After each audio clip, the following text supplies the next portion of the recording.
Hello, hello, and welcome to tonight's lecture. Before we start, I quickly would want to introduce myself and the SIB to those of you who are new or considering to sign up to become a member. My name is Einars, and I will be a board member next year of SIB-Groningen. SIB-Groningen was founded many, many years ago in 1947. And although we are turning 74 years this year, we are far from being old-fashioned and outdated. The SIB combines the classic Dutch structure of an association with an inclusive international student life. This means that we have disputin, project groups, and committees, but the main language spoken in the association is English, and everybody is welcome at our events. Besides our lectures and symposia that we organize every Monday night, we have social drinks and parties, and we also travel about 4 times a year. In SIB, you decide how active you want to be, whether it be joining a dispute or a committee, or if you want to attend the intellectual activities or the travels. It's entirely up to you. If you like the sound of that, make sure to check out our website or social media accounts. We're quite active this Sky Week. And if you're currently in Groningen, come hang at us in Mesakosa. The address is Zwanestraat 35. We'll be there still tomorrow from 11 until 5 p.m. And you can get a free toasty or cotton candy. Now, we'll move on to the main part of this evening, the wonderful lecture by Dr. Valerie Bemo. And I would like to give the word to the next Commissioner of Intellectual Activities, Dominika, to introduce tonight's speaker. Hello, everyone. I'm Dominika, and I'll be the next Commissioner of Intellectual Activities.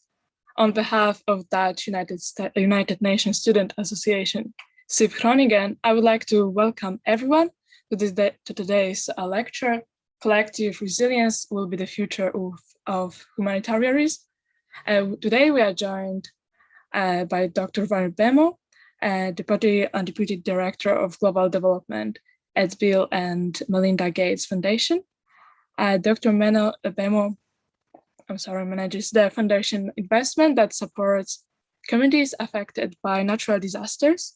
She has 20 years of experience in development, clinical and public health worldwide, and she will talk to us about what we learned from the pandemic and what are relations between individual states and international community. Finally, big thank you to the KEI Committee, which organized today's lecture. And without further ado, I would like to hand over the word to Dr. Bemo.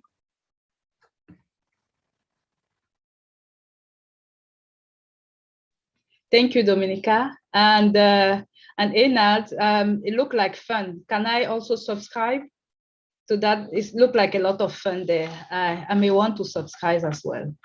But I may be too far to come for the drinks and everything, but when we'll be able to travel.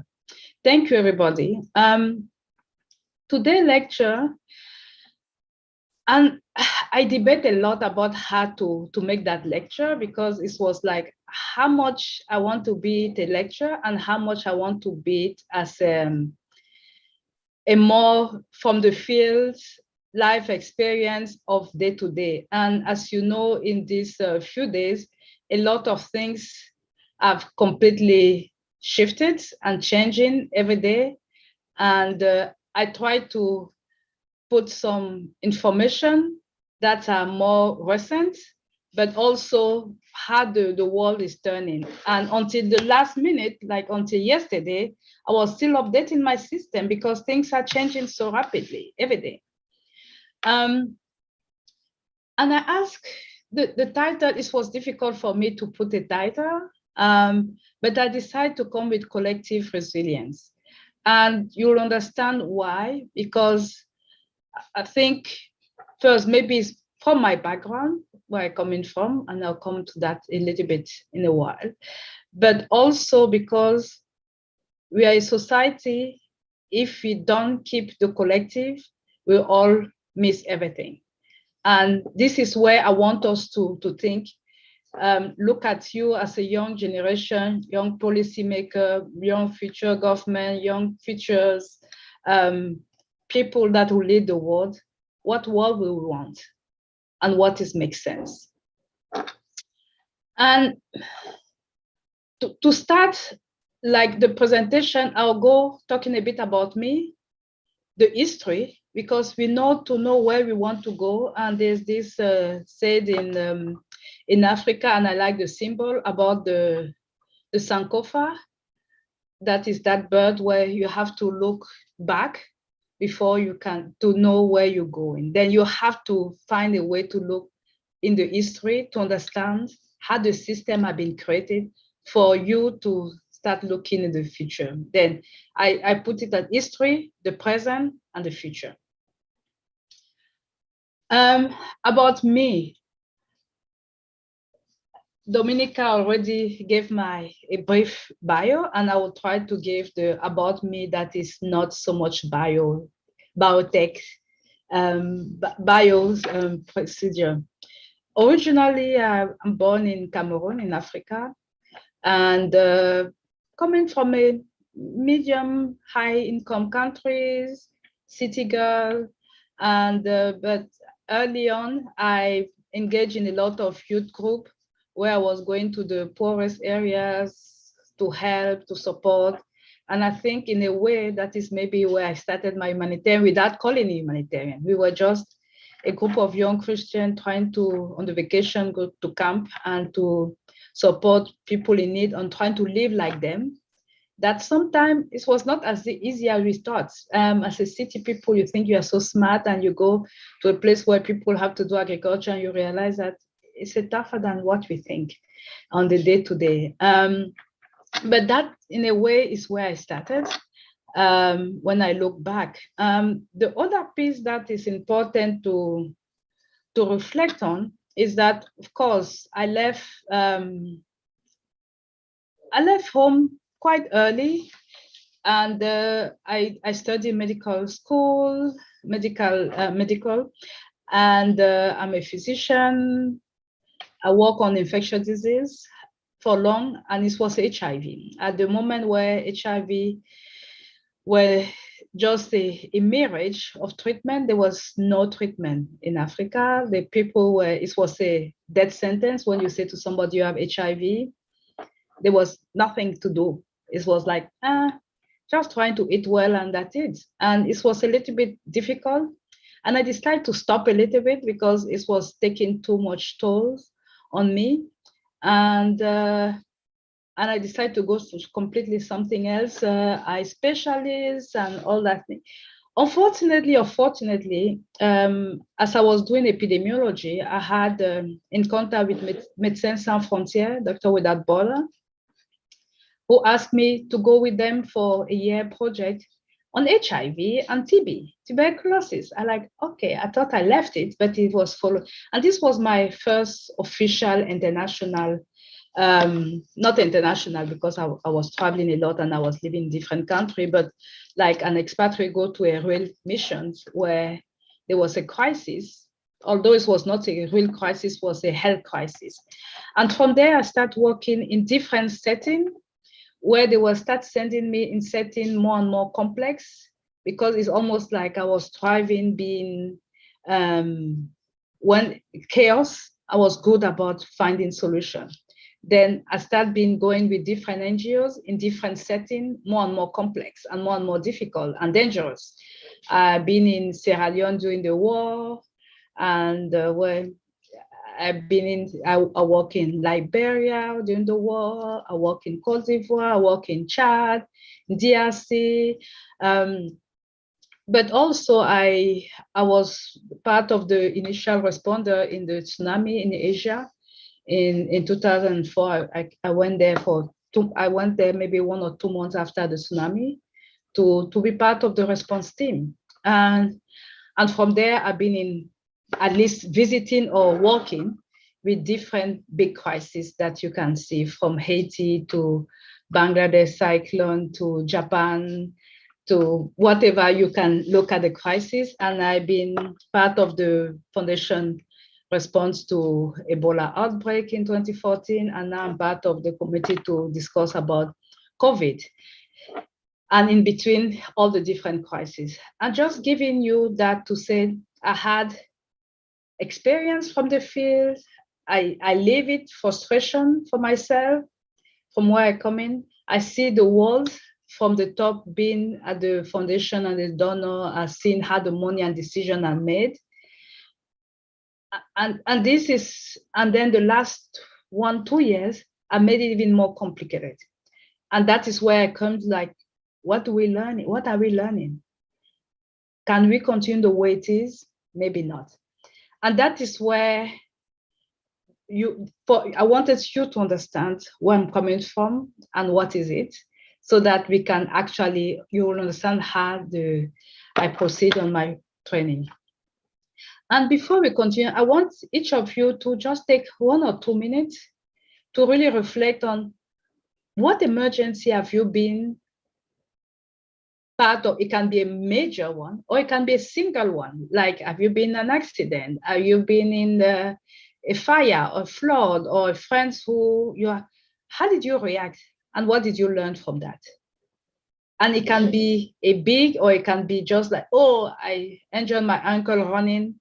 And how do you think about it? And what did you learn for that thing? Because one thing I also know is that every emergency, any disaster is always opportunity for better or to learning. Then reflect 1 or 2 minutes. And if you want, you can put the note in the chat about what is your reflection? What did you learn from that experience? Whatever experience it is, can be a big or small one.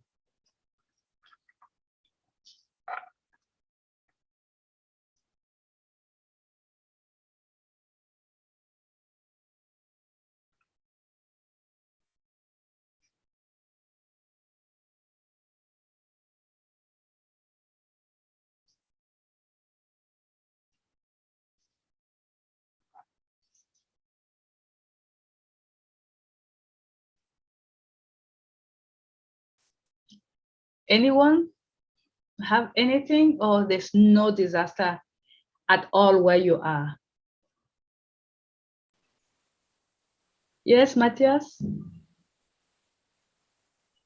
I cannot hear you if you are speaking. Sorry, I didn't exactly have a natural disaster experience, but I was in Egypt during the Arab Spring, and then during the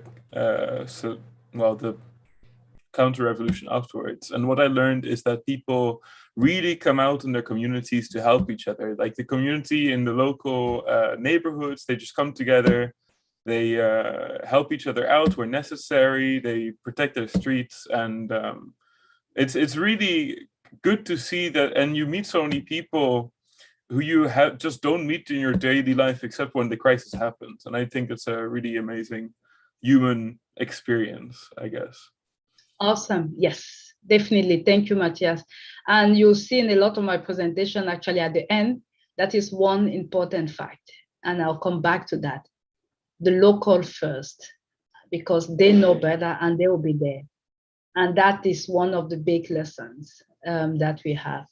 Thais? Hi, can you hear me? Yes. Okay, so like a lot of people already know, but I come from Peru. And right now, Peru is in a pretty horrible political climate, coming back from the beginning of quarantine and just like seeing like the kind of coup d'etat, and then now the current government messing everything up again is like, I think like an emergency or like traumatic experience for a lot of Peruvians. And even though like I don't feel it physically, like I do get a lot of that, and a lot of my friends like are telling me about their personal experiences, and it's just like, you know, even though I'm far, I'm still part of it, I guess. Yes, thank you. And in a way, sometimes being far is been worse.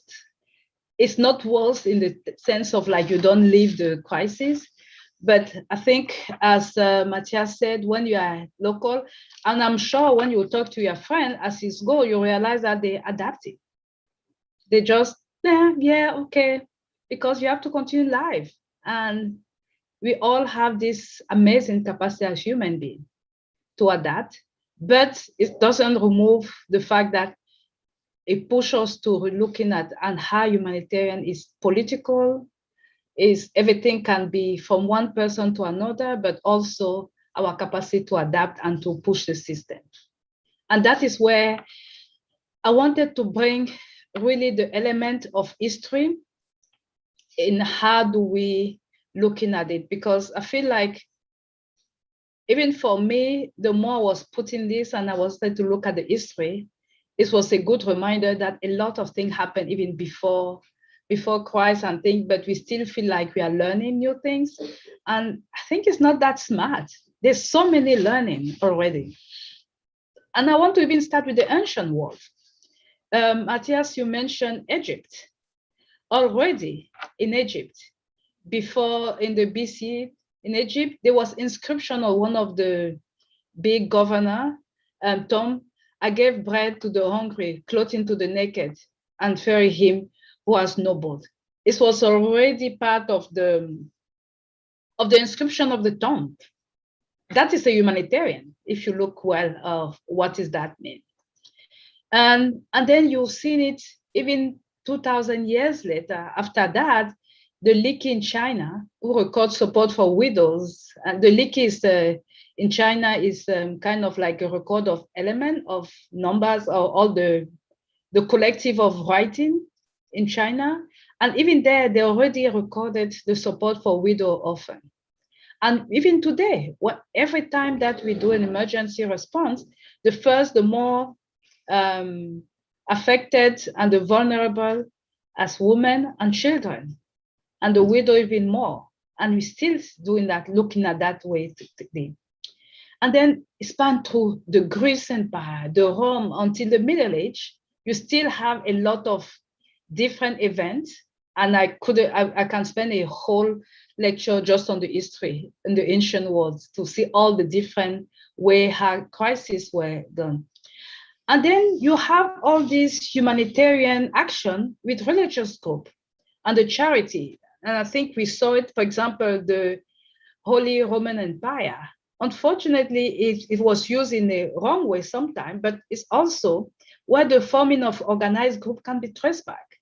And then the funding of Islam.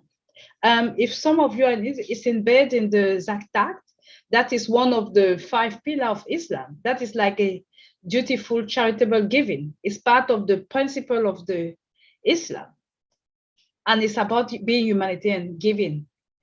And if you look at as we look at the future, I think it's important that we acknowledge the rationale and the philosophy that underline and its roots in the system, because humanitarian is about altruism, and it starts that way. And I think it's important to reflect on that. The next one, like now, okay, we have before the ancient world, but the modern world, I don't know how many of you heard about the Solferino, the Battle of Solferino. And I want to take a little bit of pause here to give you a little bit of storytelling about that battle. Actually, what's happened in Solferino is in the northern of Italy.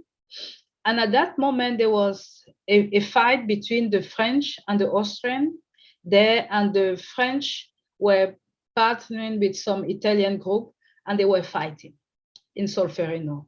And during the crisis, it was just like the hecatomb. It was thousands of people dying. The wounded, there was like 40,000 wounded, and it was just a chaos crisis, like 40,000 wounded. There was no way, nobody was stopping. And the wounded were just sitting there with no way to go and collect them, because remember before it was not in the middle of the fire. And there was this guy, Henri Duman, who was a trader, who were coming to Italy and saw it. And he like, oh my goodness, this is just bad. And he started working with different parties to ask, before that, the local people, again, who were the local women, the people were able to walk out of the battle, wounded, to get to the local. Then there were their local ladies that was taking care of the wounded. but they couldn't come there. Then only the one that was not too injured who could walk outside of the battle and be treated. Then Henri Dumas just said, look, he started negotiations with the French and the Austrian to say, look, I'm not Italian, I'm not French, I'm not Austrian, but you cannot let people die. Can we just have a break to let me enter and get to remove all these wounded? And actually, they accepted to have that. Then there was a kind of a break in the crisis, in the battle for them. And he actually discussed with all the local ladies to ask to come and help him. And that is actually where the modern humanitarian started. And I think that was the battle, because when we look at the Solferino, it was in 1859. And then that is him who actually went back to Geneva and started discussing with people.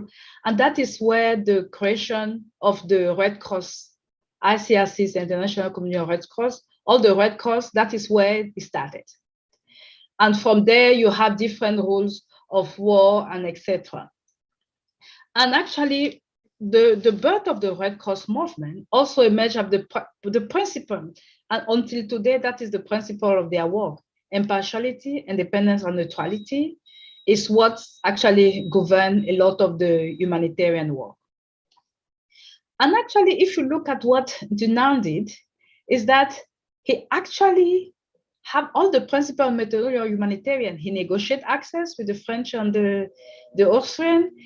He chose to act impartially, say, I'm not French, I'm not Italian, I'm not things, but I have the interest of the people who are wounded. That is my only interest.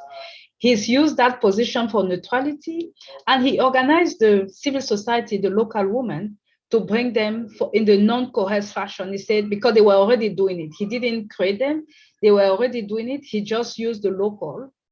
Again, coming back to the local, are always there the first to help. And then from there, actually, one of the things is that the first Nobel Prize, Peace Prize, were given to that Dunant in 1901. To just telling you that this is how all the beginning started of what we call today the humanitarian world. And then you have the biggest crisis like the World War I, where we start having, actually that is the first official NGOs, Save the Children, was created at that moment because of the World War I. And I think that is important because the non-governmental organization started there, where it's really well organized. And then you have the World War II, where it was really the battle, and I don't go on the World War II, but to say this is where actually the UN were created, the United Nations. That is actually where it began, at the World War II. And it's important because they play a key role now on all the humanitarian. They are the center of what the humanitarian is. And even at that moment, it was already to provide a structure to head up and to deal directly with future war, because people recognize that in the World War II, there was the allies, and think they need some neutral party, almost like Henri Dunant, to solve that. And then to also having a better instrument to be able to have that equality and the human right, because, and I think that is where we start in the conversation. It's about humanitarian and human right. That is where it's all started. And we all know the Declaration of Human Rights was after the World War II, all that thing, but that is also where the birth of humanitarian. And then as the UN develops, then we start having all the other UN, breaking multiple UN. You have now, I don't even know how many UN you have now. United Nations organization, 10, 20 things. But the first one was the UNRWA, that is the Palestine, the UNHCR, the UNICEF, the WFP, and now you have a plethora of different UN agencies. And I think it's important to give that, because that is where actually the word humanitarian and the system began. And then, of course, after the World War II, we come with the Cold War era.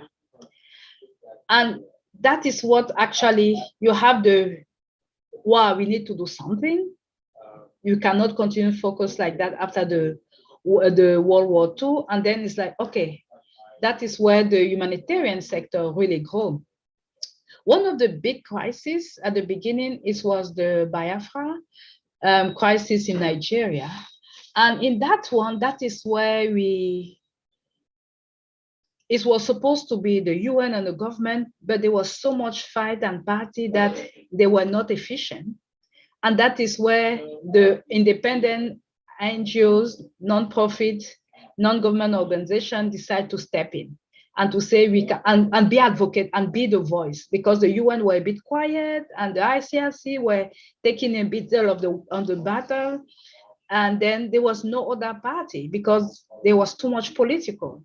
And that is where actually a new group, one of the creator of the MSF, Kevin Costner, decided, I'm sorry, not Kevin Costner, I have to come back to the name. He decided that he was with Red Cross and he was so frustrated that they were not vocal, they were too political. And then he decided to create MSF, Doctor Without Border.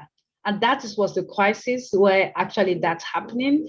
And that is where a lot of the NGOs start forming and legitimize.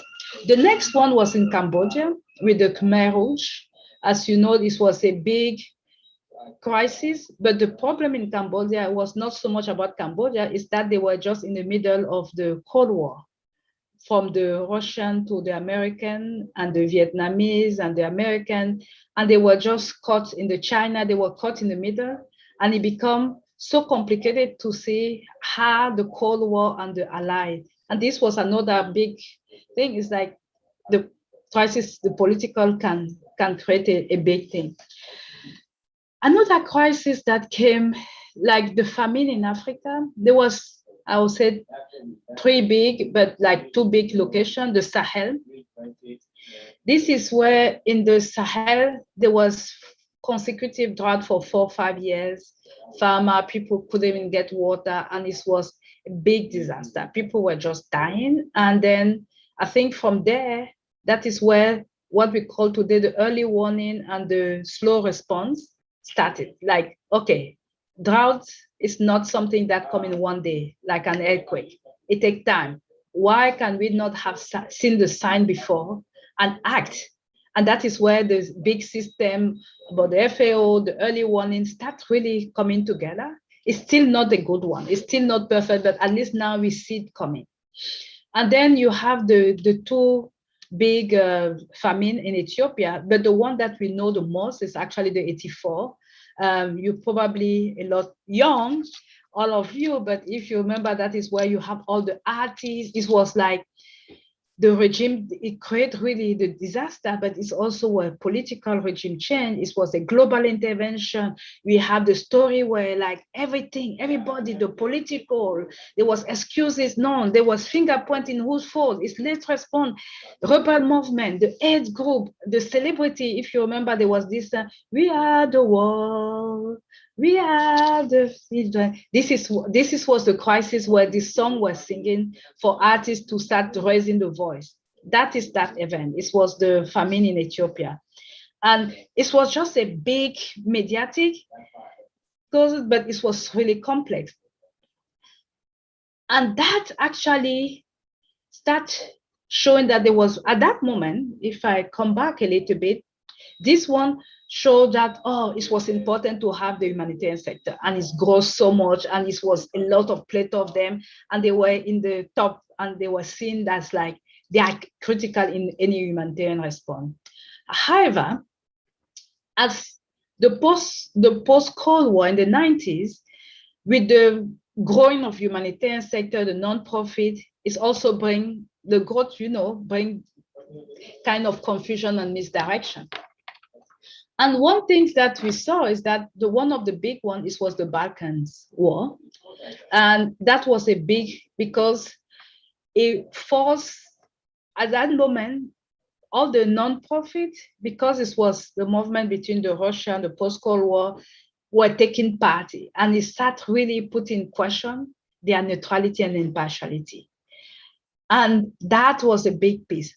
On top of that, in the tag price, it was one of the highest because of the Cold War, post-Cold War, the US and the USS, people put a lot of cash.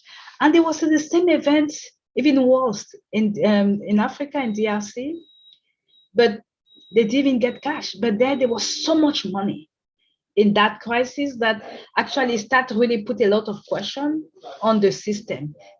This part is where like we start really reflect like, are we having a system that work really?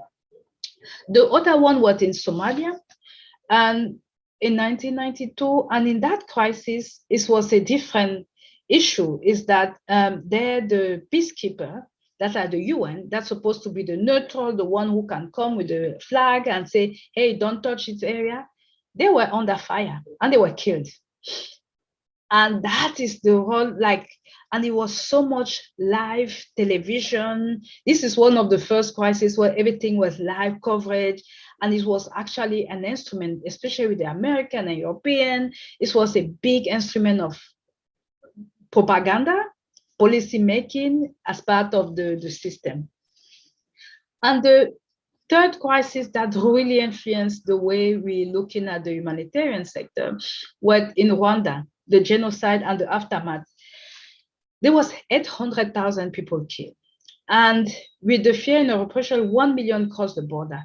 But the humanitarian sector didn't know what to do, and it was the worst response because they brought these 1,000 people in DRC in a place that was not safe for them to stay.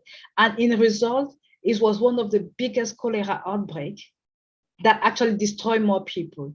It was with like the good willing didn't make it a good way. Actually, we were actually making a bit more harm. We were putting these people who already flew more at risk. And that actually was a big change in humanitarian in reform. And with these three crises, and there was other in the middle, I just chose these three because they were really important.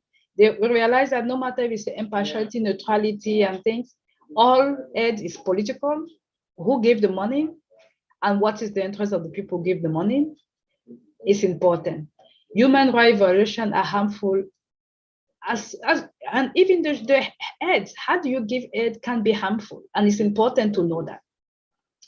And then with your intervention, you can really create a thing. And the causes, is important to understand the causes of the crisis. If you just go without understanding what are the root causes, you may put yourself in danger and your staff, but also the people you try to save are danger. And based on this crisis in the 90s, was a big actually revolution or change in the humanitarian sector. That is where there's like, okay, we cannot act like, oh, we are so good. We have to have standards. We have to create, because that is where the FAIR standards came to say, what are the minimum? What is good enough? That is where it came. You have the ALNAP, you have the humanitarian, that become now the accountability project. And you have the principle of do no harm, become like the big piece. You should not harm more people already affected. And that is really an important part, because a lot of the humanitarian, you hear about the FAIR standard and things. This is because we were failing the people that we were trying to help. We were putting more in danger, that we realized that we cannot just do the good willing, we have to be more professional. And that was the beginning of the professionalization of the humanitarian. And then you have the post-September 11. Like between the solidarity and governance. As you know, after September 11, NGOs who are working in Afghanistan start getting targeted themselves, that they are actually a force multiplier, they are political. And then you have the tsunami, the Asian tsunami, and there's a lot of other crises, Liberia, the war, but I'll just list these ones that are important. The Asian tsunami in 24 was one of the, because it's impacted a big region. At that moment, nobody knew about tsunami. Like, it was something that happened 100 or 200 years ago, but the word tsunami was not even part of our language. I remember when I was listening to that, it's like, what is tsunami? We didn't even hear about tsunami. First, it's affected, but also it impacted the world, because as you remember, if some of you remember the news, it was just at the day after Christmas, on the 26th of December, 2004, and there was a lot of, especially in Thailand, there was all the vacation from Europe, especially in America, and a lot of Europeans got killed. Then it became like the big deal and the big kind of emotional, and it was the disaster. Actually, I was there after that, and it was not good at all. Then that is another one that really showed the solidarity of everybody, because people were feeling more, and that was one of the high tag also crisis where there was so much money. And I remember, trust us a story, I was in Banda Aceh. As you know, Indonesia was where there was the more affected. I was in Banda Aceh responding.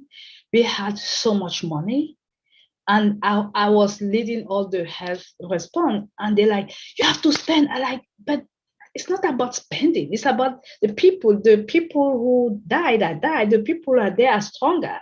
I don't want to, but there was so much pressure because, and that is where we realized that it became a business. The humanitarian is a business. It's about how much money you can get and how much you can spend fast, instead of like, is it really necessary?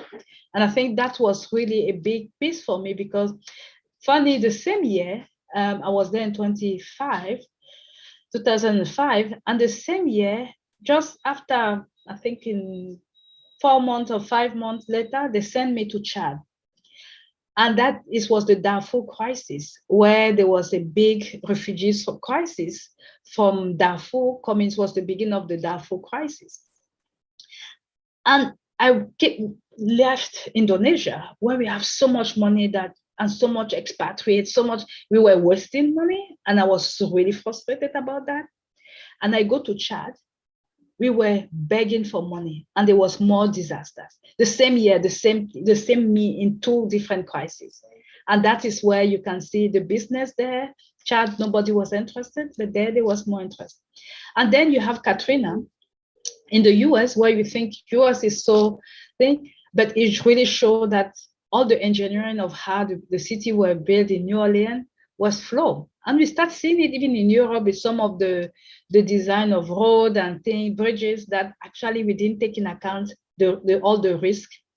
And also there was a big issue between the federal, the state, and the local. How do you coordination? The coordination was key.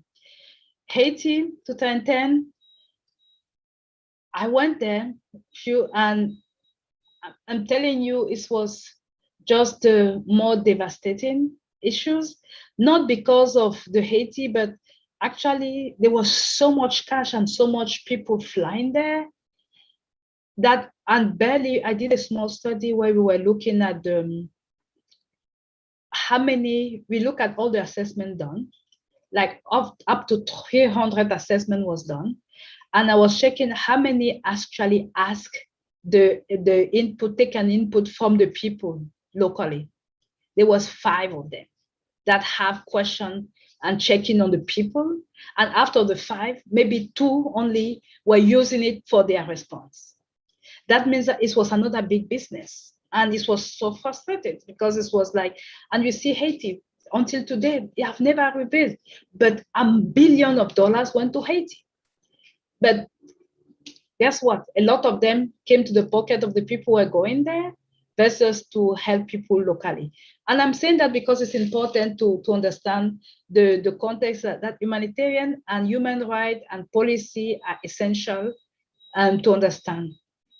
And then you have the Syria regional crisis, where, like with the Arab Spring, Matthias mentioning, it was there, but Syria become the big deal. And now you have almost 5.5 million people, refugees. And can you believe 5 million children are born from that? But some in the crisis, in the chaos.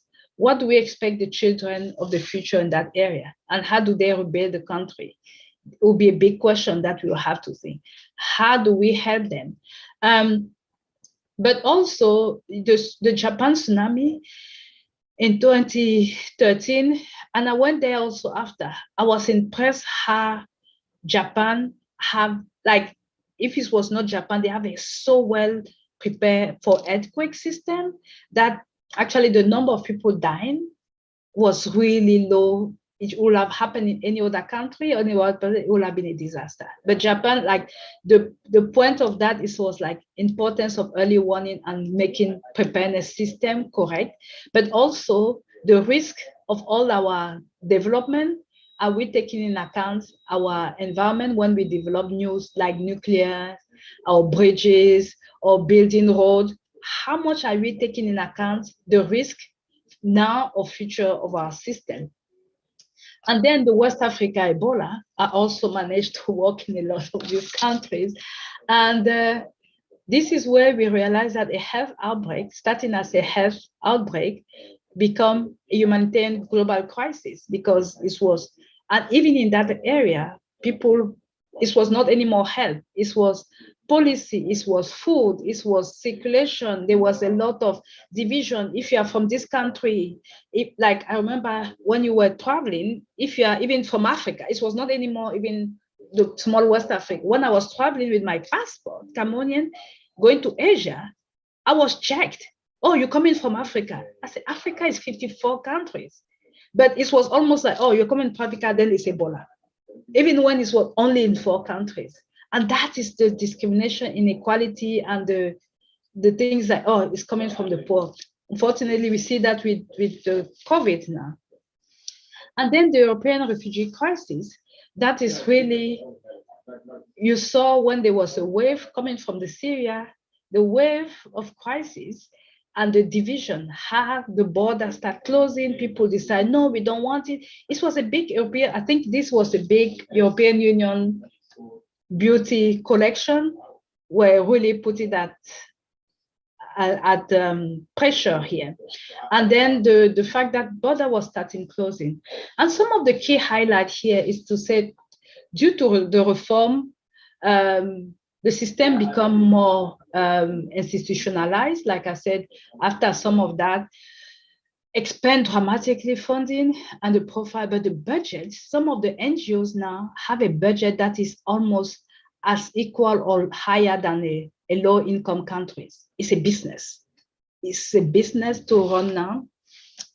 It's evolved in a piecemeal matter, like it's different pieces, and corruption and competition are coming. Now we hear a lot of more peacekeeping, or all the health scandal about sexual harassment and all the power dynamic.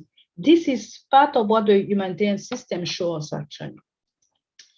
Then, in conclusion, I know I spent a lot more time than I wanted on the history, but I think it's important for you to understand where it's coming from and why is it the way it is.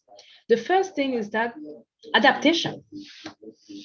And I was mentioning that people have react to disaster, war, and other cataclysmic revolve around adaptation. The disaster happen and survivors adapt to cope to the new reality. And disaster happen in national and international system really need to adapt to cope. And I show a different level, like how the humanitarian system have to adapt each time. Oh, we fail, and it's adaptation.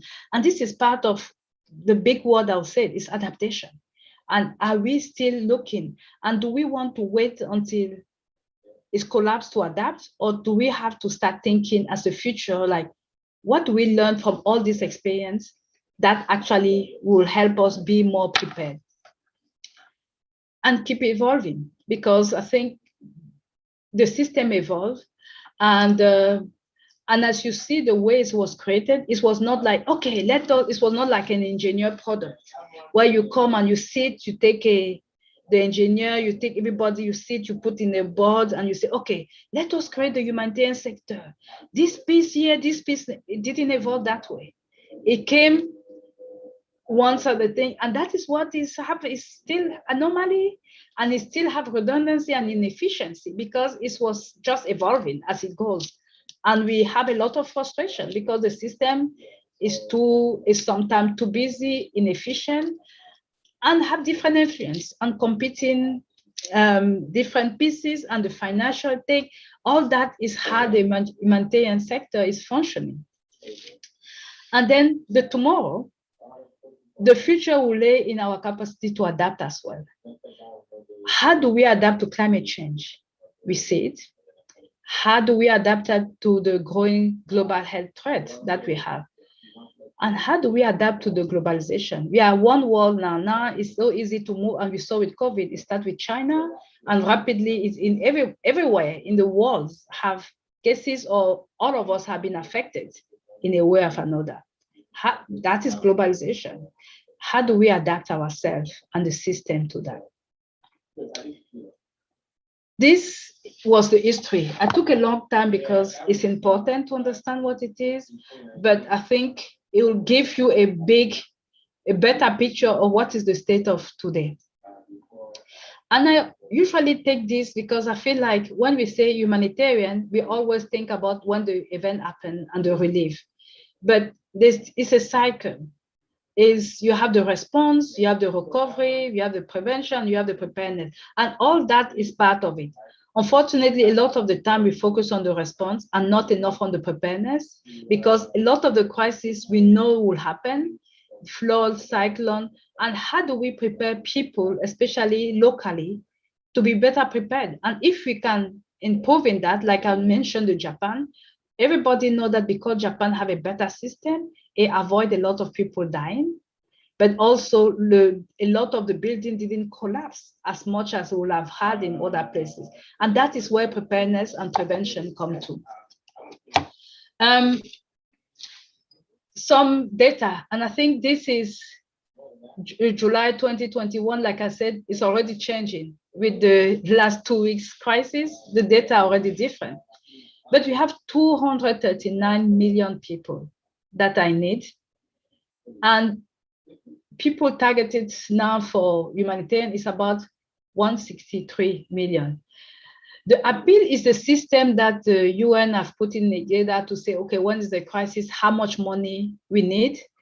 And you have 38 countries that have made appeal for resources. And we'll come back to that. Like, the funding is really changing. And just to give some quick numbers, like I said, the number of people grow tremendously the last 2-3 years or 10 years. If you see the curve, and I'll come back to that, it's a constant growth. And now with the more conflict, the climate change, the outbreak, the COVID, it's like we have a number of people. The number of countries that have a protracted crisis now are double the last 6 years, double to 34 in 6 years. The number of people displaced also grown, 3.4 people more displaced. And I'm telling you, the last 5 years ago, we were talking about 66 million, and we were like, oh, already 66 million. In less than 5 years, it grew to 82 million of people that are displaced. And then,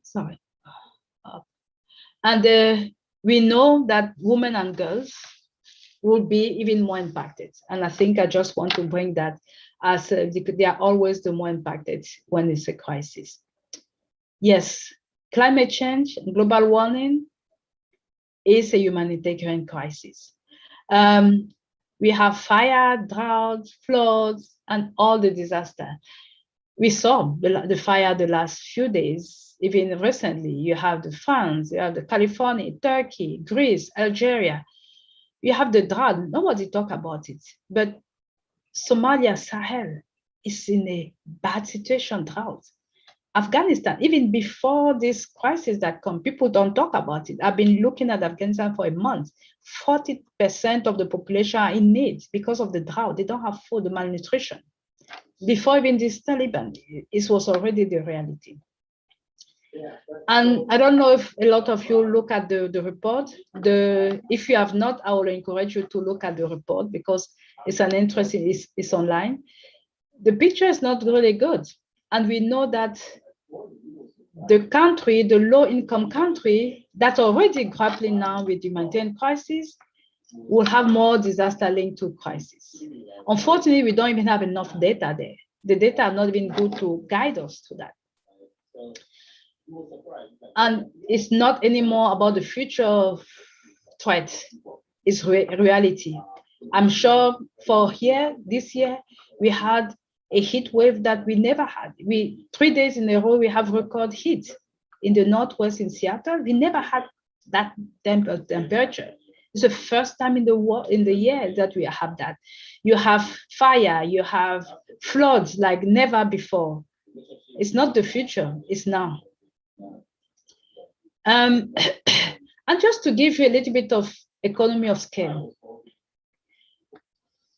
if you look at the crisis, we move for the gap requirement on funding at the end of July 2021 was the second largest ever, with more than 26 billion of needs unmet.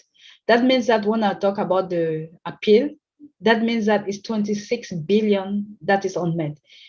Imagine, that means that people will not receive the aid. And if you look at the graph here, you see how the people in need increase. The blue bar is increasing every year, systematically the last 10 years. But also the needs, of course, increase, but you have less and more the gap here between these two are really huge. And we're coming for a crisis. When you see the humanitarian funding, imagine we grow for an industry of 400 million in 1970 to grow now is a 36 billion business. It's a lot of money. And actually they want to change it. I think with the last 2 weeks, it may change to 38 or 40. Actually last month it was 34. They just adjusted to 36 billion and it may grow. The need emanating from the impact of COVID also, we saw the diverting resources. That means that we have need, but a lot of countries individually have to put a lot of that funding to COVID. And of course, the crisis, we didn't see it reduce less. It's not because of COVID we have less flood or droughts or cyclone. It's not true. And then this is just show us the weakness of the system, the current system. It's not sustainable because we have an increase and there will be less money. Then how do we work? And that is where the future. The system actually is unsustainable. It cannot cope with the reality that we have. And then you have the impact that we got from civil war, climate change, the COVID. It put a strength so much on the system. Actually, most of the organization, UN, NGOs, everybody is reflecting back on their system to say, what can we do?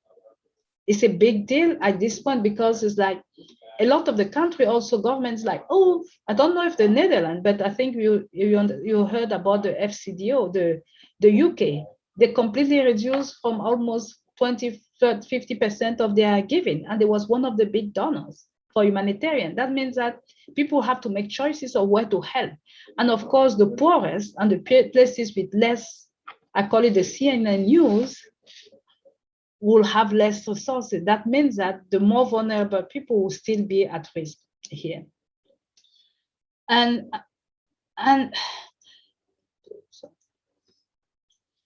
one of the things that is really important to understand is that the overlapping of the crisis is just, sometimes you get in a crisis like, what are we solving here? And I'll talk about it when I talk about the current crisis. It's like, what are we trying to solve? Because the situation is so diverse and changing rapidly that it's not been clear on what we're trying to solve where we are. And if you look, the life and livelihood, you know, in a lot of countries that depend on tourists, that depend on goods, like especially in Africa, a lot of countries don't produce goods, they import it. A lot of the border were closed. You have some countries, like my country, you have 70% are in part of the informal sector that are not being registered. And when all the lockdown and the closing, I think, there's no social system to help them. There's nothing. Then people are just getting poorer. And when you add the different crises, and then the multi-risk, just making, sometimes I'm sitting in a crisis, they're like, trying to even understand what is the problem is a nightmare now. But of course, as we look at it, like I said again, you have special group who will be even more at risk in that sense when you have like the young girl and women. And that is why when you do a response, and it's important to have the local involved, it's like, how do you not do a blanket response? Because if you do a blanket response, then you even put in some people more at risk. How do you do a targeted response? Need for the most vulnerable. How do you identify what are the vulnerable people? And it's not about equality, it's about equity, making sure that everybody gets the sense. And then it also means that actually to monitor the crisis, if you look at the Africa or some of the countries, it's almost like there's not much COVID, but it's not true. People just don't take data.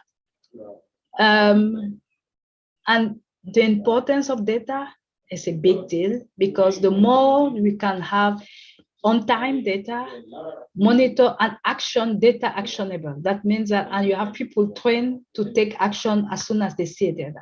And that is a big place where I work a lot now. It's like, how do we make sure people have the quality data, know how to collect them, when they collect them, know how to act. And that is another big piece. There have been several reforms going on in the system. As I said, the system evolves and keep evolving. And for example, the big one was in the Sendai framework. The Sendai is the disaster risk reduction, is the big UN conference. Is every 10 years where they make progress and ask every country to have a preparedness system because of the different crises. And like, how do you understand the crisis? When you're strengthening, do you have effort? And this is where every country have to commit. And that is what was happening. It happened in Sendai in 2015. Actually, I was there. And you see the excitement of the country. But lately, the last 2 years, and I think next year is in Bali, I've been to the revision. A lot of it starts really so global that a lot of countries don't even have right data for now. Or right, like it's supposed to be a 10 years or 15 years framework. But at this stage, few countries really have a good system in place to track it. And that is like, when you have the framework, how do you implement? If it's so global, how does it get reality on the ground is another big issue. And then you have the 2016, the UN World Humanitarian Summit. That was the first World Humanitarian Summit. And I think it came out also out of frustration. Like I said, the business is like, it's too big, everybody was coming, and we were like, how do we become more efficient? Because we know it's more need than money, and the way we're working is not. And there was several agreements. One, they call it the grand bargain. It's about the commitment to reform the funding and the system. And in that case, it was supposed to, in the grand bargain, there was two big things. It's about how do we start funding more local actors versus international. At that moment, the study was like 1.8 of the funding going to local versus all the rest. Less than 2% were going to local. Then there was an agreement that by 2002, they want to reach 25% of this commitment of funding local and national. And guess what? In 2021, the last observation, I think, is still at 2% or 2.5. It didn't grow. And we were supposed to be at 25%. It didn't work. It's still a big international system. And then there was one also about like, instead of going and give the grand bargains, instead of going and give the commodities, why don't you trust people, give them cash, give them money, and let them decide from their own life what they want? That was the big two. And of course, the preparedness. How do we get prepared? And this brings me really to the big part of like localization. And since the 2016, and I remember I was one of the persons who were pushing, and I brought some local actor, and there was not a lot of local except the one I brought, to like, we need them at the table. Unless they sit at the table, we are making decisions at the global level without the people who are the day-to-day operating in the countries. are not sitting. How do we make sure they sit at the table? And how do we make sure that when we get to the field, as you mentioned, Matthias, the local people will do the job, and then the international will come and take credit.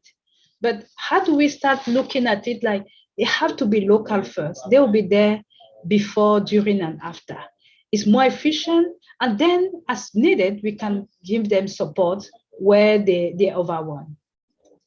And as we really grow, like I said, it's a lot of the NGOs, international organization or UN, use the local organization, but more as a contracting. It doesn't help. But they get all the cash and they just give them small cash. It's like, as donors, this is one of the things at the Gates Foundation, we're trying to play a lot to say, how do we start funding directly local organization?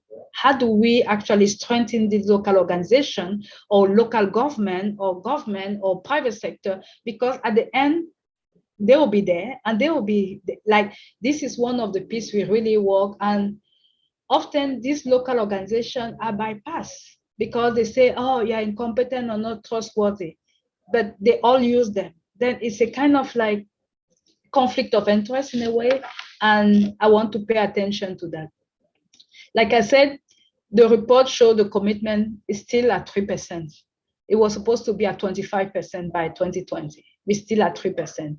That means that we have not made any progress at all of funding. Of course, there's a lot of excuses. There's a lot of why it's difficult, we don't know. There's a lot of excuses, but I don't think the system is too big, and the business, like I say, all these organizations, UN, they have a big budget to keep, and they have staffing.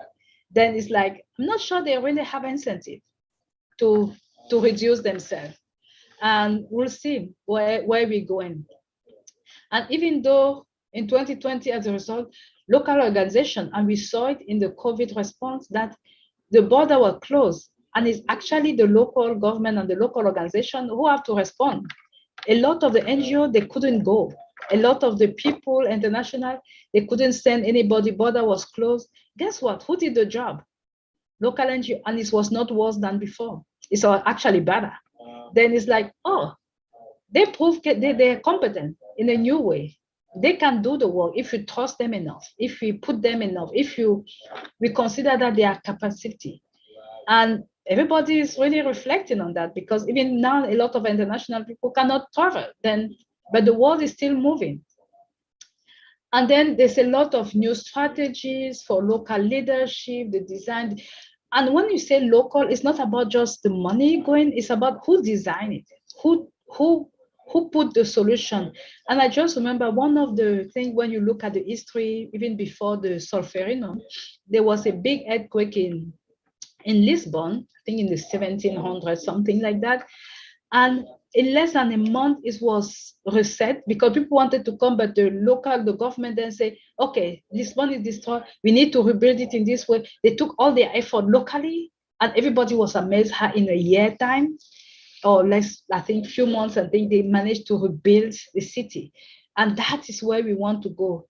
They need to sit at the table, and we need to change the bottom-up approach. Like instead of the top-down, like the global decide where the money, what the thing, we need to put them the seat at the table, because nobody will, even your parents will not decide what is your next life.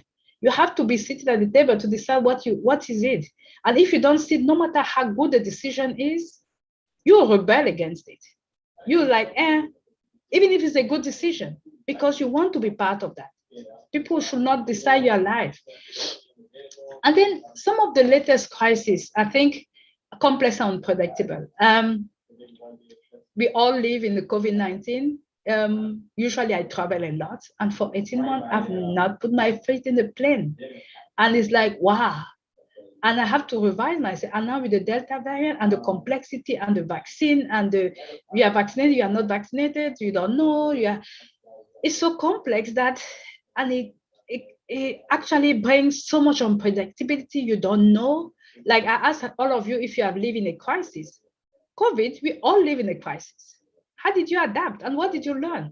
We all have been in unless you live on your own island somewhere in the middle of nowhere where you don't encounter anybody, we all facing COVID as a crisis. We all have been in a humanitarian crisis.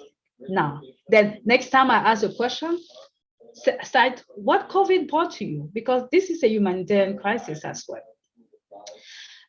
Haiti earthquake, it happened like, I've been a little bit really busy the last few days because we're looking at the crisis.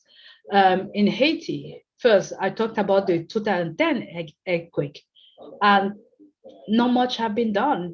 And this is a different area, but that area is even worse because the access is almost impossible. They say, I know you have heard about the political crisis. The president was killed like less than a month ago. They have been in a huge economic downfall for the last 3 years. What else? The COVID have been like ravaging the island. And now you have the earthquake. Then, like, people didn't want to respond. It's like the question, and even if you're in Port-au-Prince, that is the capital, to go to the places, it's a lot of drive. The roads are not that good. And now you have the storm. I forgot even the storm as well. That is actually making people, they cannot go to their home. They have to stay outside because it's raining, but there's nothing. And now to bring things, there's a lot of gang on the road. You can't bring commodities. You'll be attacked or by the gang. Then it's like, how do you even respond to this crisis? What is the right way? You can't even bring commodities. This is earthquake. No, it's not even about the money. Okay, yes, the money is important. Now everybody hates it, COVID, but the crisis is so complex. It's so much element in it that is like, what do we do? And then the third one, Afghanistan. I'm sure a lot of you followed. Like I said before, the last 1-2 months I've been following. There's one of the worst droughts. There was already 40% of the population in need. There was already 3 million people displaced. In Afghanistan, there was, I think, 50% of the children are malnourished before even what's the event of the last 2-3 weeks. And then you have this. And I'm sure as you, as like me, we follow on the daily. Every day is a different day, a different news. And we don't know what next week. This is what crises are, and this is how we have some time to respond. It's really complex. And I just wanted to bring it to the recent, we are in all this one, because this is recent. We talk about the history, but it's a similar, we have it in front of us now, in front of our TV. What is the future? We are connected. The we versus the I, we don't have choice, actually. If you want to function in the I, guess what? When China closed, we don't have produce. There's a lot of things that come from China. If it's closed, we are all in the action. If the US closed, same thing. If some of the places that even produce cocoa, we will not have chocolate. We are one connected web. And it's a moral imperative. And we will not be safe unless, we will not be healthy unless everybody else is safe.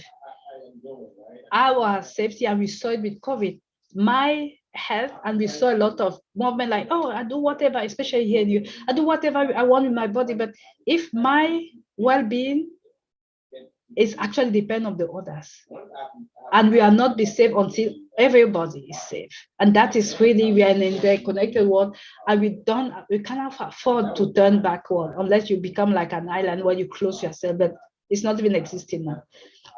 The global stability and prosperity is all in our interest.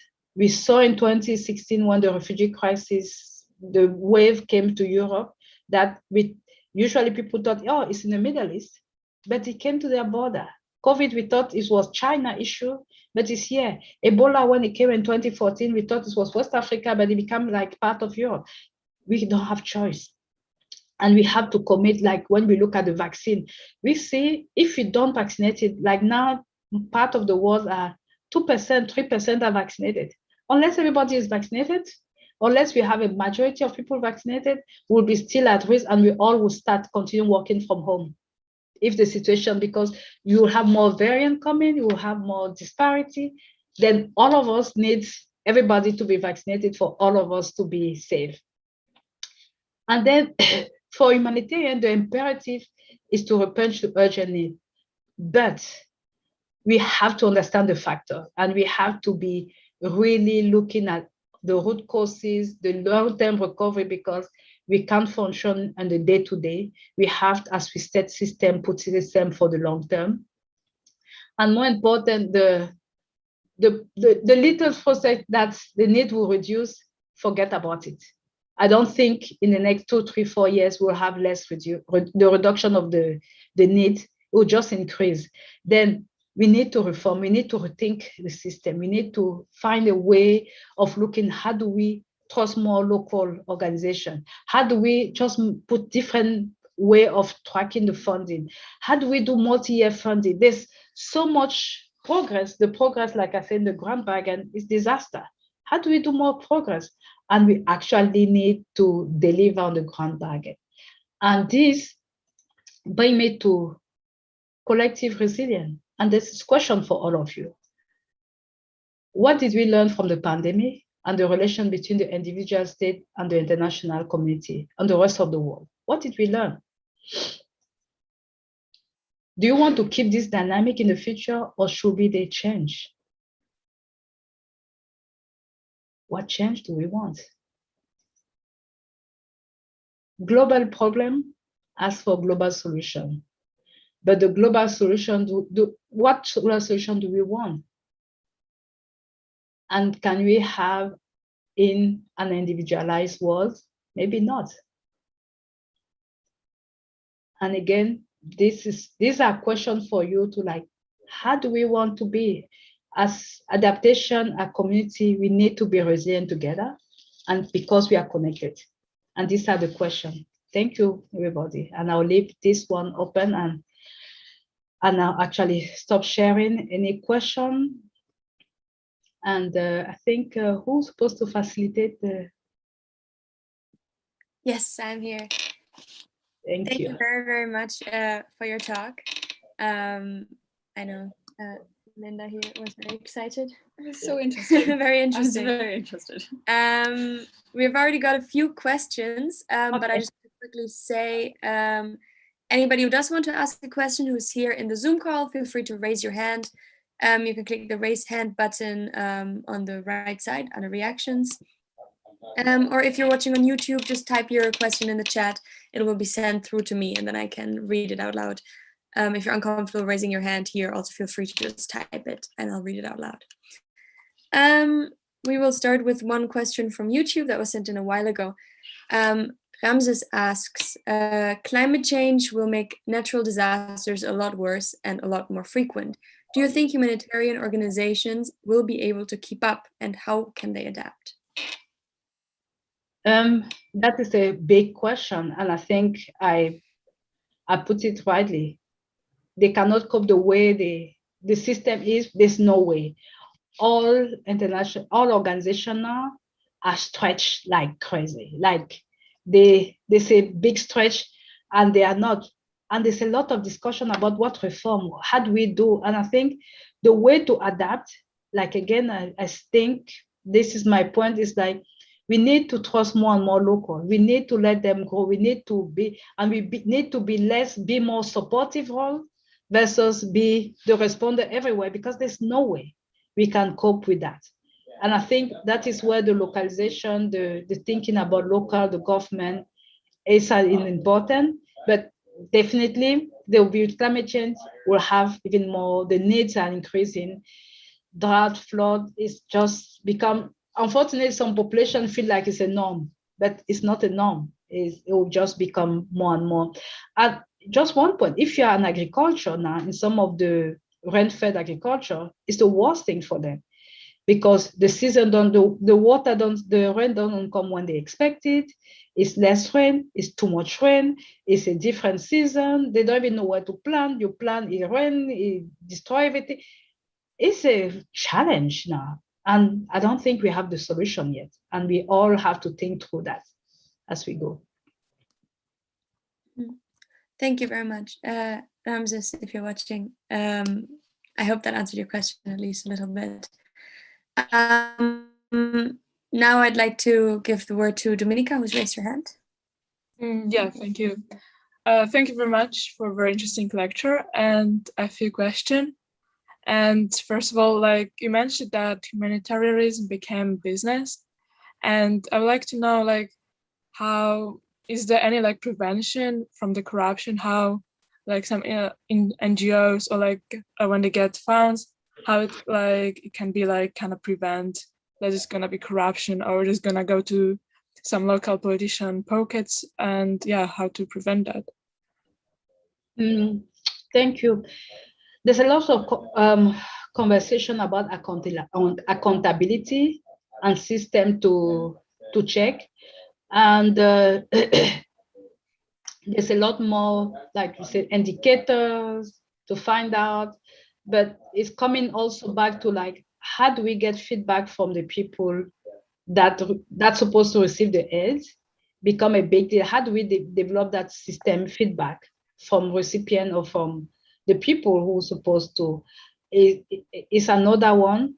A lot of donors are putting more and more conversation about outcome, outputs, indicators, like how do we know, not just to say, oh, I distributed 100 blankets. I have the conversation with people all the time. Oh yeah, I distributed 100 bags of rice. I said, what does that mean? To how many people? Is it serve them for a day or is it help them for a month? Are they, how did you select these people? Who decide how to? There's a lot of question now with only even like distribution of 10 grams of rice. And I think this is where we're going, and there's a lot of project now on accountability, but more important, how do we get more and more feedback, direct feedback coming from the people who receive? Because if the idea is to help the people who receive, it's not, my indicator should not be the number of rice distributed, but it was like, are people less malnourished? Do we see a decrease on malnutrition? That will be the proper. It's not so much how much rice you give, because if you give the rice and the malnutrition didn't change, then it's useless. And I think that is where we start going a lot as a part of data accountability and how do we measure. But it's still not an easy, because there's so many crises in places. You can ask as much as you can ask. Actually, when I was able to travel, a lot of time I have to go to the field myself and sit with the people who receive and chat with them. And immediately you know if the people did a good job or not. Initially, they will pretend, yeah. But as soon as you change a bit the way the response is going and you chat a little bit with them, with the woman in the back, oh, I like your kitchen, what's it? Then you start having the answer that it was good or bad. And I think that, I don't know how we will do that, but it's still a challenge. How do we ensure the quality of the response and the efficiency? Because it's a lot, like I said, it's a lot of money that is wasted, unfortunately. Yeah. I mean, I can imagine with billions of dollars involved. Yeah, for sure, there's like still room to improvement. But also, like, I wonder like how vaccination is going in Cameroon and in general, like in Africa. Is like, do you know how many people already get vaccinated, or is like still a big problem over there? And yeah. The last data we had, it was, I think 3% of the population was vaccinated, and in some countries less. That, like, I hope that it will be increased. The thing is that there was not even enough supply that was getting there for people to get vaccinated. It seems like the fourth quarter, we expect a big amount of supply. If countries don't decide to go to the third shot or vaccinating all their kids before, because there's a limit. That is what it is. It's like, it's a limited supply in the world. The capacity to produce as much vaccine, although we did an exceptional job to do that, is still limited to the production. Then if country who has already having vaccine start to increase, going to the kids, going to the third doses, that means that you will have less fast, because then they take all the supplies and they keep the supply because they have the money. And that is still a big issue of inequity in the way, and that is where the collective, because you can save yourself, but if some of the country, most of the world is not getting to a good vaccine, we are still stuck in our home for a long time. Yeah, I mean, I can imagine, because I heard in Poland, Poland bought too many vaccines, and they now try to sell to other countries. And I mean, this is insane, because other countries in the world struggle so much, and they don't have enough, and some countries have too much, and they don't know what to do with it. Yeah, and also I was really interested, because once you mentioned the prevention, and do you have any a knowledge about how they collect data in order to prevent some disasters? Do you know how such process looks like? Or thank you for that question. Actually, there's two ways to talk about it, and I'll make a big difference between prevention and preparedness. Prevention is when you do an action for the event for the thing to not happening. I'll focus more on the preparation, because we know a lot of the event will happen. There's the flood, the earthquake, but it's about how do we prepare the system to be able to cope and respond.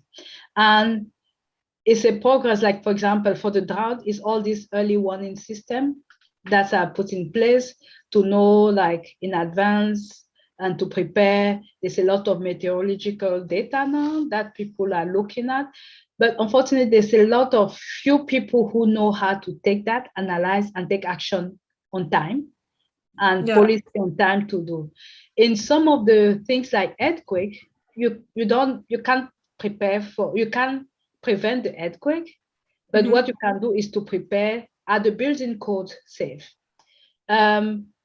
People know, for example, in our building, I'm in an area with earthquake prone. Do you have an entrance, or do you know what to do? Where do you go? Is your house have a place? All this training will be essential for earthquake. You will not prepare for or prevent earthquake to happen, but you can prevent. Do you have the structural support? Is it, for example, even for cyclone and flood, for example, one of the things that we learned a lot with Katrina in New Orleans is that if you're in a place that is flooded and you have hospital, do you put all your electronic X-ray machine in the basement? No, because you're in the flooded area. One day the flood will come. Then you put in the top things.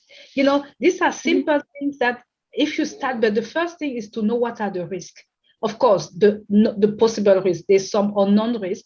And if you know there's a flooded area, you don't put all your electronic things. Even if you're in the house where it's flooded, you don't leave everything, all your paper down, you put it on top, because of course, it can be more than that. For health, now I'm working a lot with a lot of government, especially in Africa and Asia, to do you have an emergency operation center system to prepare? Can you detect quickly? If you have one case of Ebola, the fastest you detect it, like we saw it in China with COVID, if we detect it earlier and we contain it, we may not have had the pandemic. The Ebola, do you have one case? What do you do quickly to stop it? This is the system we are building now to have, but it will be different based on the risk. Then the first thing is to understand the risk that you may face and prepare for the non-risk and the unknown risk. And the unknown risk, a lot of the time, is not so much about the risk of the event, but it's about the coordinating, who is in charge.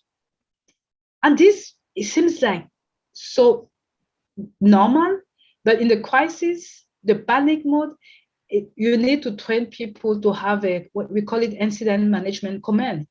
Who's in charge? Who make decision? How decision thing? Who communicate with? How you coordinate around different people? Is it the work of the health minister if you have COVID, or is it the prime minister, or is it the economic minister? Who take the precedent? All that are part of the preparedness. If you don't have that system clear before, you have chaos. And we saw it with COVID, all country is a chaotic period because there's no clarity of role or responsibility. And that is another way you prepare. The incident management command, who is in charge. All right, thank you very much.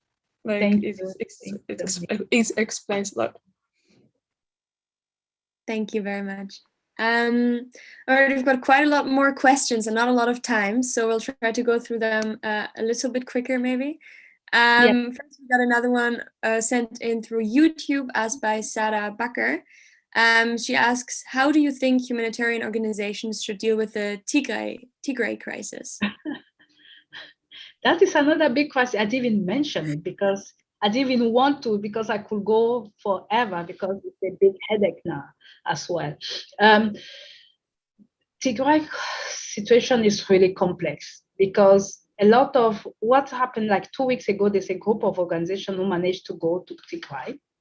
And one of them came and gave me a debrief. The situation is really not too good. We don't even see half of it now. It's really bad. And it will therefore to last. But the thing is that INGO or UN are stuck there because if you're in Ethiopia and you advocate too much, they kick you out, like they did now with MSF and NRC, Norwegian Refugee Council.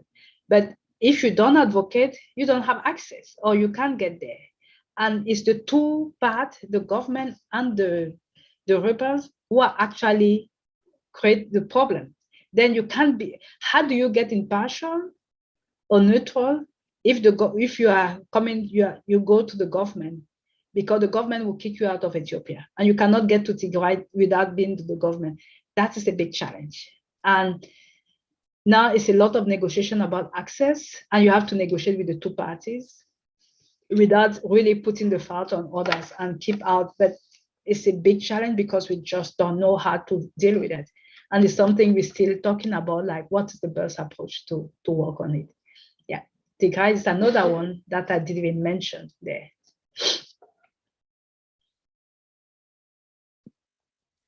All right. I mean, it is a very difficult situation. So I think giving a quick answer of what the best way to handle is not quite possible. But thank you for your attempt. Yeah, because we're still struggling. This is something the last 1 month, actually last week again, we had a conversation. What do you do? Mm-hmm. And it's still with a good intention. There's no solution. You can't take one parties, but you can also know that the situation is really bad. And now it's even getting worse because the Tigray rebel liberation, they start aligning themselves with other regions, with Oromia and Afar. That means that the situation will get even worse. The government lost some of it's almost like the Taliban in Afghanistan, lost some of the step.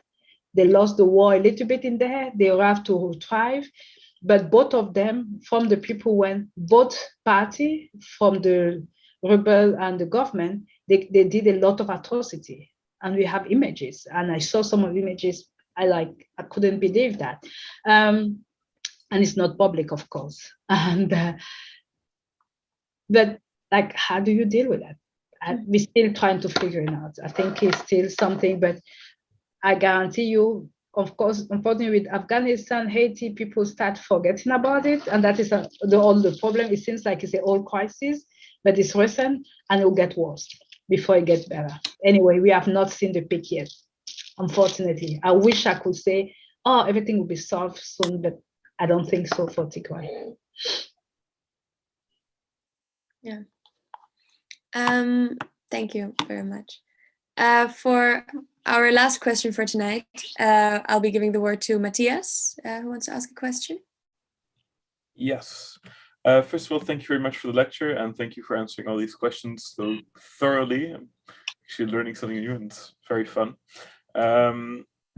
During your section on history of humanitarian work, you mentioned under the Cold War, the second crisis, which really influenced how humanitarian organizations dealt with, crises, was 1992 Somalia. And under that, you stressed the role of live television coverage as an instrument of foreign policy making.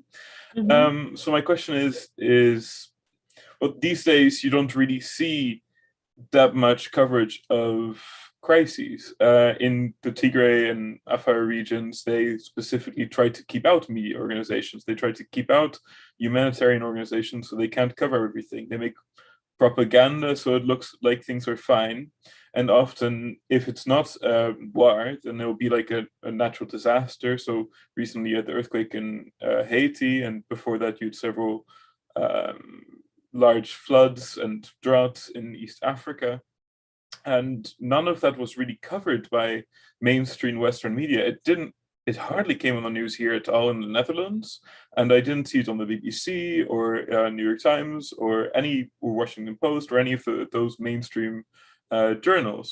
So do you know how this might affect the work of humanitarian agencies today in terms of funding, where they focus, etc.? That is so great question, Matthias.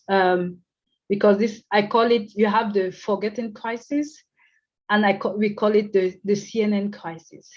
The CNN crisis will tend, or the BBC or whatever you want to call it, will tend to have more funding and visibility. The non-visible, the forgotten crisis will have no funds. And I didn't show it to you, but out of the 34 crises, we have the percentage of coverage is like, you don't even hear about Central Republic, African Republic, or DRC. It's still, I didn't even mention it. It's still the current crisis in Cameroon, for example. In Cameroon, all that thing, you don't even, the Libya, nobody talk about it. The Mali, the Niger, the Burkina Faso. No. So many crises. Guess what? There's not much funding. And that is where we say the political and policy making, and that is where politics and interests come in. Everybody's interested about Afghanistan now because this was a big issue, the American, and think then there'll be a lot of news on that. But it's not different from other crises. But there'll be a lot more funding there than you'll see in other places. It's about even Haiti. The last 10 years after earthquake, it fell out. Nobody knew all the crises. You don't hear them. And then suddenly there's an earthquake and all the money want to go again there because we see it on the media. The earthquake, Haiti, and you have funding. The last 5 years, they are struggling to have any funding. Any organization working in Haiti have struggled to have any funding. And suddenly there's a big wave. That, unfortunately, is the reality. It's where the attention, and that is where journalists, but also politicians and things, interest, country interest, make the difference in how the funding and the crisis function. Yeah. If I might still add one final bit to my question, Emilia. Mm-hmm. You ended your discussion of, well, CNN crises with Haiti. And personally, I have some connection to Haiti since my aunt used to work there with Médecins Sans Frontières for their cholera outbreak management team. And one thing she noticed as well is that when these stories get covered by the news, there's very many small organizations which contribute, but they do so separately. There's all these small churches, small teams, which each do their own little projects. And then she saw like you have two schools built in the same neighborhood on opposite ends of the street, each funded by a separate small little team. When in a different neighborhood, they had no school, then they really needed it, but no one focused on it because nobody knew about it and nobody had connections there. Is that still an issue today when you deal with crises in your experience? It's even getting worse in a way. Sorry. Okay. I think I saw it the first time in 24 and 25 with the Asian tsunami. Because Thailand, where you have all the tourists, European, American, that is what were the more visible and where all the cash from. Indonesia, who have the biggest burden, were not covered at all. And Thailand, because I went with both, I went to Indonesia and I went to Thailand, and the differences was just like shocking in a way. And same thing, most of the crises you see that, and that is where competition on business become an issue. and the coordination. How do we coordinate? How do we make sure? And that brings back to like, if you have a stronger government, if you have not stronger in terms of like thing, but a government who have a step, who can coordinate, who have people interest, then you can say, okay, who bring what, and you can guide it. You can say, no, it's already one school here. Why, if you have that money, why don't you go there? And that is where coordination. But for now, in some of the places, because unfortunately, Haiti, the government is failing because they just had another crisis, political crisis. There's a lot of corruption, there's gang. Then who will do the coordination? And that is where the issues come in. And I'm telling you, it's one time I was in the crisis, almost like people were coming and put their flag to show the case and to go to their website and say we did that, irrespective of like, are we really save these people, or are we just add in a place where there's no, and some places have nobody? That is still the reality. And that is why we need to find a way to do better and be more efficient. So you're still finding a path at the moment. Yeah. Great. Thank you very much for answering my questions and for the talk. Thank you. Then I think we're coming to the end of our event tonight. Thank you so much, Dr. Bemo. Personally, I'm now very much looking forward to going back to university at the beginning of next month. Learning just gets more exciting if you have great people teaching you. Well, I want to thank you very much for coming. If you would have joined us in person, we would now be handing you a token of appreciation. We will be doing that online via email. But thank you very much. I hope it was useful, and I hope it was interesting enough because it was difficult for me to see, because you can see I can speak for hours on this, all the experience I've had then. But thank you. I hope it was useful. Very much. I have a couple of announcements about the upcoming days. For any new or interested SIB members, we will still be in Groningen at Missa Cosa in the Svanestraat tomorrow. And then we have 2 introduction days next week, on Tuesday and on Thursday. You can sign up through our website, find more information there as well as on our social media. So just look into it and sign up. We would really love to see you there. I hope everybody has a great night, and we hope to see you again soon. Thank you very much for coming. Thank you. Thank you, and have a good evening. You too. Thank you, you too. So much.